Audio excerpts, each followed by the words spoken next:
Sir जय हिंद। Lieutenant general Sanjay Kulkarni sir, जय हिंद। बहुत बहुत शुक्रिया समय देने के लिए। थैंक यू जय सर। हिंद, जय हिंद Rajesh. Always a pleasure to be with you. Thank you sir, thank you sir. बहुत शुक्रिया आपका समय देने के लिए। दरअसल नेपाल के आर्मी चीफ भारत के दौरे पर हैं। भारत के army chief general Dwivedi sir के साथ उनकी मुलाकात हुई है। ये दौरा क्या मायने रखता है सर, इसी को लेकर मैंने आपके साथ बातचीत करनी थी। हाल ही में हमने देखा कि हमारे आर्मी चीफ भी नेपाल गए थे और अब नेपाल के आर्मी चीफ भारत आए हैं। और ये दौरा उस वक्त हो रहा है जिस वक्त हाल ही में केपी ओली शर्मा 4 दिन बीजिंग में बिताकर आए हैं, बीआरआई पर हस्ताक्षर करके आए हैं। सबसे पहला कमेंट तो ये सर कि नेपाल के आर्मी चीफ का भारत आना और उस वक्त भारत आना जिस वक्त गोरखा अग्निवीर नहीं बनना चाहते हैं, क्या एक मैसेज है? क्या कोई बातचीत हो सकती है, कोई संभावना सर? संयुक्त राष्ट्र शांति राजेश बहुत बहुत धन्यवाद। देने का गौरव प्राप्त किया। हर हमेशा आपके साथ बातचीत करने में जो अच्छा लगता है और जिस प्रकार से आप एक नया एंगल और बड़े प्रोफेशनल तरीके से बात करते हैं, बहुत अच्छा लगता है। Very well. जहाँ तक कि chief of the army staff general Ashok जो नेपाल के चीफ हैं, वो भारत के दौरे पे आए हैं 4 दिन के, और आज से लेकर 14 तारीख तक हैं। वो नेशनल वॉर मेमोरियल में रीफिलिंग किया, उसका उनको गार्ड ऑफ ऑनर मिला। उसके बाद उनके लगातार जिस प्रकार से वो मिल रहे हैं सबके साथ, चाहे वो फॉरेन सेक्रेटरी के साथ हैं, एनएसए के साथ में हैं, डिफेंस सेक्रेटरी के साथ हैं, अपने चीफ के साथ हैं, सीडीएस के साथ हैं, तो ये सबसे मिलेंगे। उसके बाद उनका टूर है पूना में जाने का, डिफेंस इंडस्ट्रीज में जाने का, और उसके बाद फिर आईएनए में पासिंग आउट परेड, और उसके बाद फिर वो ये एक पारंपरिक एक संबंध जो अपने नेपाल के साथ है।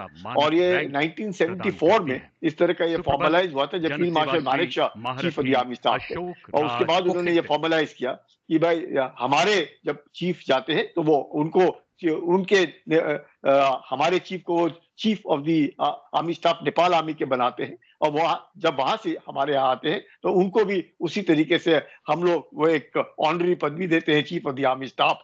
और वो अपने राष्ट्रपति जो हैं मुर्मू जी, वो देंगी उनको। और ये जो है जैसे अपने जब चीफ गए उधर तो उनका हुआ, तो अपने भी चीफ दौरे पर थे जरूर। ये एक कंटिन्यूसली फ्रॉम 74 ऑनवर्ड ये बैकों की प्रथा जो है ये रही है। उनके चीफ हमारे यहाँ आते हैं, हमारे चीफ उधर जाते हैं, और दोनों के जो पारंपरिक संबंध हैं उनको हर हमेशा।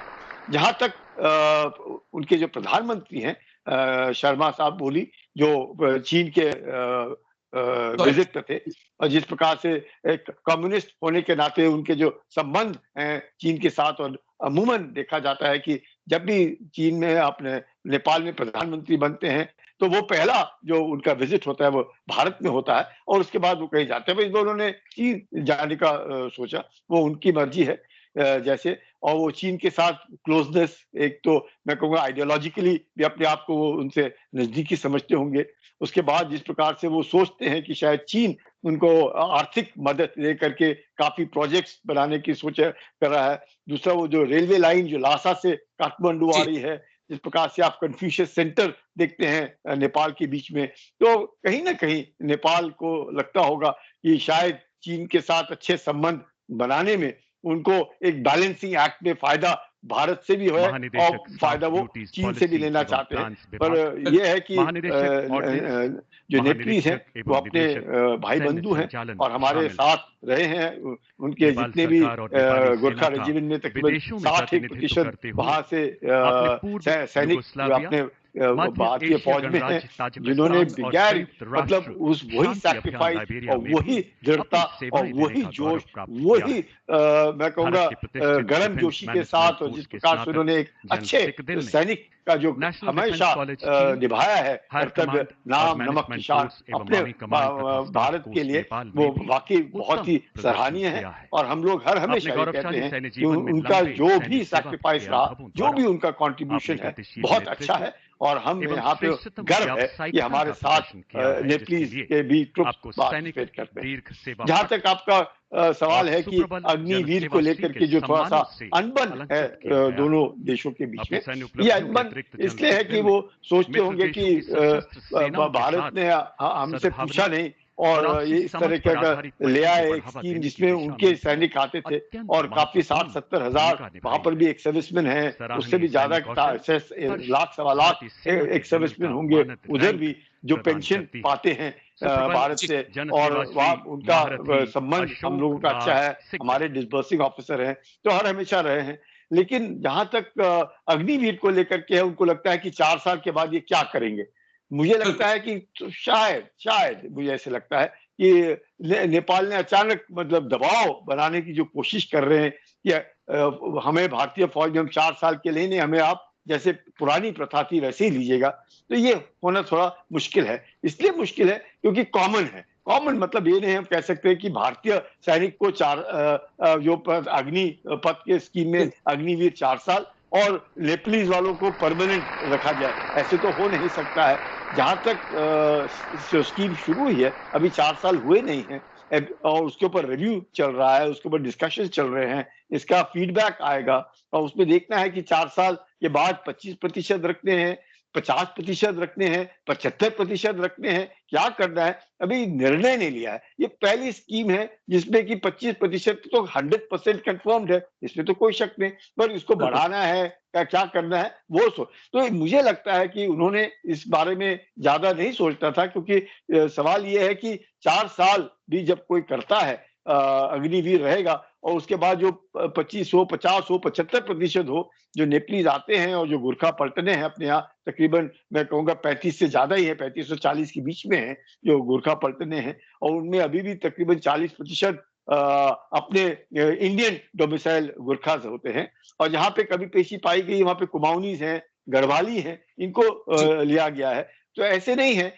तो मुझे लगता है कि शायद नेपाल जो है इसके बाद जब अच्छे संबंध हमेशा रहे हैं, तो थोड़ा सा जब भी दो भाई आपस में रहते हैं कहीं ना कहीं थोड़ा बहुत हो जाता है तो बातचीत के द्वारा वो हल हो जाता है। तो वो जरूर मुझे ऐसे लगता है कि शायद जब पहला बैच जो 4 साल का होगा अगले साल, तो उसमें पता ही चल जाएगा कि कितना परसेंटेज ऑफ अटेंशन है। उसको देखते हुए मुझे लगता है वो खुद पसंद करेंगे कि हम 100% तो नहीं, जो जाना चाहता है बाहर वो जा सकता है। और भारत में भी अपने डोमिसाइल गुरखास बहुत हैं, तो ऐसे नहीं है कि हमारे पास नहीं है। तो it is a question of दोनों देश, और हम लोग जैसे बार बार कह रहा हूं, मैं तो डीजी इन्फेंट्री रहा हूं, हमें गर्व है कि हमारे साथ नेपालीज जो हैं, गुरखा जो है कंधे से कंधे मिला करके बगैर किसी मतलब एक बार भी नहीं कभी हमें लगा कि हमारे नहीं है, हर हमेशा अपना ही लगा।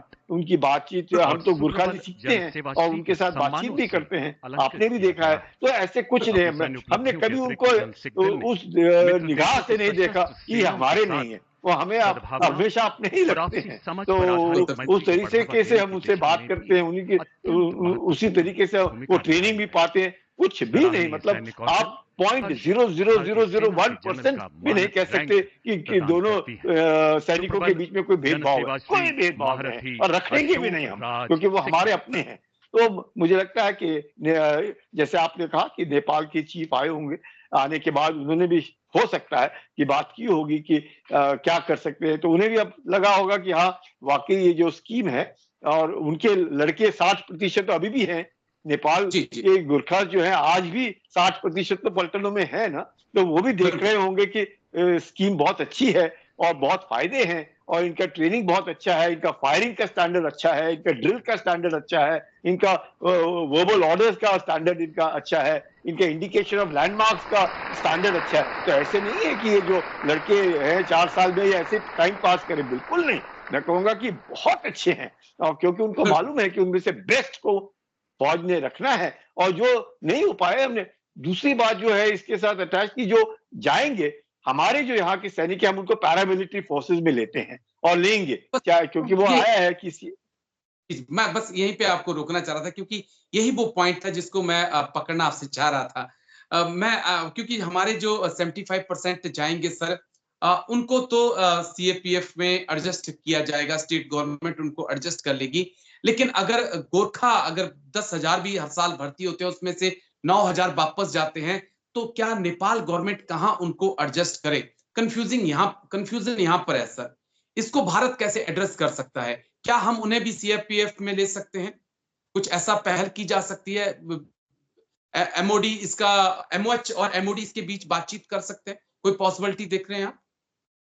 आपको आश्चर्य होगा कि नेपाल से इतने लड़के नहीं हैं, हर साल तकरीबन 1000 और 1200 भर्ती होते हैं बस, उससे ज्यादा नहीं है। 9-10 हजार का फिगर नहीं है, 1000 या 1200 के आसपास भर्ती होते हैं। अगर हम ये कहें कि 25% अगर हम कहते हैं 50% हो जाता है, जहां तक मेरा जो डिस्कशन होते हैं और जो हम लोगों को थोड़ा बहुत पता चलता है कि ये जो फिगर है 25 ये पक्का रिवाइज होएगा, ये ऊपर ही जाएगा, 50 से 75 के बीच में रखेगा। तो तकरीबन आप अगर लेते हैं 1200 भी, तो उनमें से 1200 में से 600 या 750 के आसपास तो रिटेन किए जाएंगे, सिर्फ 200 या 250 ही जाएंगे, और वो भी 4 साल का। जहां तक आपका सवाल है कि क्या उन्हें CRPF, BSF, SSB, police, railway के लिए वो बंद हो गया है, अभी नहीं, बहुत पहले बंद हो गया है। तो नेपाल के गुरखास हम इनमें पैरामिलिट्री फोर्सेस में नहीं लेते हैं, इंडियन डोमिसाइल गुरखास को ही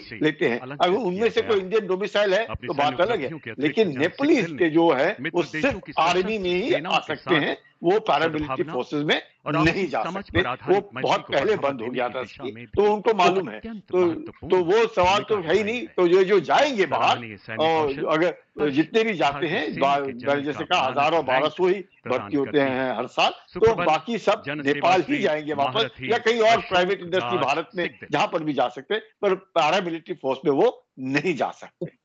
यही कंफ्यूजन इस वक्त नेपाल के जो युवा हैं उनको खाई जा रही है। लेकिन मेरी भी कुछ नेपाल में मेरे दोस्त हैं, स्कूल टाइम के भी दोस्त हैं, और बात के भी कई फौजी जिनके साथ आज भी मेरे संबंध हैं, वो कह रहे हैं कि जो इस वक्त नेपाल का यूथ है वो इंडिया की बजाय इस वक्त बीजिंग की तरफ देख रहा है कि बीजिंग हमें ऑप्शंस दे तो हम वहां पर जाएं, क्योंकि युआन की वैल्यू रुपए से ज्यादा है और जो उनके लिए किफायती है। तो हम इस सिचुएशन के लिए तैयार हैं कि एलएसी के और एलओसी के दोनों पार, गोरखा वर्सेस गोरखा।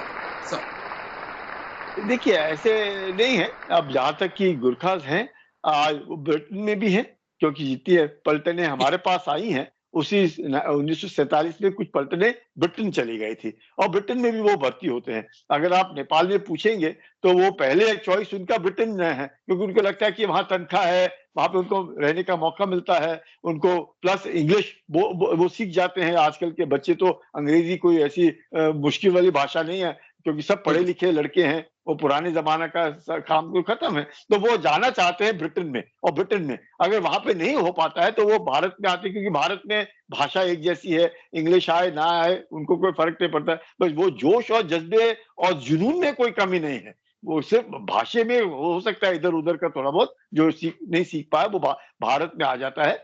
और उसको देखते हुए जहां तक कि चीन का सवाल है कि वो चीन में चला जाएगा या पीएलए में चला जाएगा, या कुछ सुनने में आया था वैगनर ग्रुप में गए रूस के वक्त और यूक्रेन की लड़ाई में गए। तो बात ऐसी है, देखिएगा आप किसी को रोक नहीं सकते, क्योंकि वो अपना है, वहां पे भी लोकतंत्र है, जहां जाए वो नौकरी करना चाहता है वो कर सकता है। पर जब भी आप नौकरी कहीं पर भी करना चाहते हैं, आपको भाषा आना बहुत जरूरी है। खाना पीना रहन सहन, आप कहीं पर जाके भाषा का आप किसी से बात नहीं कर सकते, आप किसी से दोस्ती नहीं कर सकते, और तो आपको मजा नहीं आएगा। चाहे जाने में कोई नहीं, हाँ उसको चीनी भाषा सीखनी पड़ेगी, जिसके लिए चीन ने, आपको आश्चर्य होगा कि नेपाल के अंदर इतने सारे कन्फ्यूशियस सेंटर खोले हैं वो भाषा सिखाने के लिए, कि उनको अपनी तरफ खींचने के लिए और इनको खड़ा करने के लिए। तो ऐसे नहीं है, तिब्बत के भी तो खड़े हैं। हम जब एलएसी के ऊपर जाते हैं तो हमारे यहाँ पे भी कितने सारे तिब्बतन हैं, और कितने सारे तिब्बतन उससे भी ज्यादा चीन के अंदर हैं, तो वो भी तो हमारे सामने ही खड़े होते हैं। तो ऐसे नहीं है, हर कोई जब किसी भी देश में भर्ती होता है, वो तो पहले तो सिपाही है ना, उसको क्या लेना देना है, वो तो लड़ रहा है क्योंकि उसको उसकी सिखलाई लड़ने वाली है, और वो जिस काम के लिए जा रहा है वो अपना काम कर रहा है, तो वो उसमें कोई नहीं। तो ये नहीं हम लोगों को लगना चाहिए। अगर ब्रिटेन में है, कल वो किसी और दूसरे देश में चला जाता है, तो उसी माफी कोई चीन में चला जाता है, तो अगर वो जाना चाहता है तो उसको कौन रोक सकता है? कोई नहीं रोक सकता है, वो तो उसकी मर्जी है। पर हमारे पास क्यों आते हैं वो, और हमारे साथ क्यों रहते हैं वो? क्योंकि हम दोनों भाई हैं, हम दोनों एक जैसा खाते हैं, एक जैसे बोलते हैं, कोई दिक्कत नहीं है। फुटबॉल भी खेलना हो तो पास भी देना हो तो उसको मालूम है कि पास किसको देना है, कैसे करना है, क्या भाषा बोलनी है, तो उसको अलग नहीं लगता है। वो अपने गांव में भी जाता है, रिटायरमेंट के बाद भी जाता है, तो उसको अपना ही लगता है। तो पोखरा में जब वो डिस्बर्सिंग ऑफिसर आते हैं, सब एक दूसरे के साथ बड़ी गले मिलते हैं और अच्छा रहते हैं, बहुत अच्छा लगता है। तो मुझे नहीं लगता है हम लोगों को, और जैसे मैंने कहा 1200 हर साल आते हैं, और 1200 में से अगर आना भी शुरू होते हैं और हम अगर 75% भी रखते हैं तो भी 750 के आसपास रखेंगे, 200-250 कोई फर्क नहीं पड़ता। मुझे नहीं लगता है कि नेपाल में इस तरह का नहीं, वो मुझे ऐसे लगता है कि वो शायद देख रहे हैं कि पहली स्कीम जो 4 साल की खत्म होगी, उनको कैसे करेंगे भारत, उसके बाद वो शायद कदम लेंगे। पर हम लोगों को ये नहीं लगना चाहिए, हमारे वो भाई हैं और भाई रहेंगे। भाई हैं, भाई रहेंगे, और बहुत क्योंकि हमने सर्व किया उनके साथ, तो हमें कह सकते हैं कि कोई भेद नहीं होता गोरखा और भारतीयों में। हम सोल्जर्स के तौर पे रहते हैं, और कभी ऐसा नहीं लगता कि ये गोरखा है या नेपाली है, हम भारतीय हैं। इस प्रकार से हमारे सैनिक रहते हैं। लेकिन बहुत-बहुत शुक्रिया सर, बहुत-बहुत शुक्रिया आपका, आप आए और इतनी तमाम बातें आपने रखी। Thank you. जय हिंद sir, thank you sir, thank you. जय हिंद राजेश, ऑलवेज अ प्लेजर। धन्यवाद, जय हिंद।